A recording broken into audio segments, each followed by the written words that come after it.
C'est dans ce quartier périphérique de Nouakchott, la capitale mauritanienne, où quotidien rime avec pauvreté, que l'histoire de Mohamed a commencé.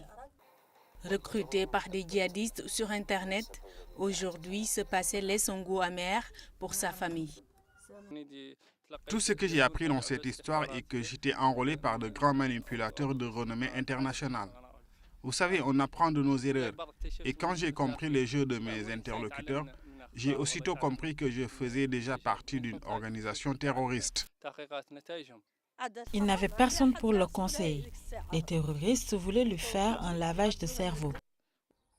Les yeux rivés sur son ordinateur qui lui a jadis attiré des ennuis, Mohamed compte se faire pardonner à travers le cinéma. Il a réalisé un court-métrage dans lequel il raconte sa vie. À travers ce film, j'essaie de passer ce message. Que si les pouvoirs publics ne s'occupent pas des jeunes qui vivent dans des conditions difficiles, d'autres personnes vont le faire, et à des fins pas toujours recommandables.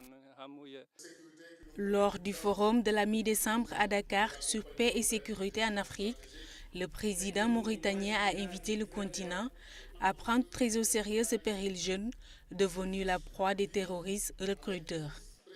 Nous avons ce phénomène de terrorisme qui est devant nous, qu'il faudrait combattre effectivement, mais qu'il ne faudrait pas combattre seulement. Il faudrait aussi prendre d'autres mesures d'accompagnement pour éviter d'abord à ce que notre jeunesse ne verse dans ce terrorisme qui est fatal aussi bien pour notre pays, pour l'avenir et pour le développement de notre pays.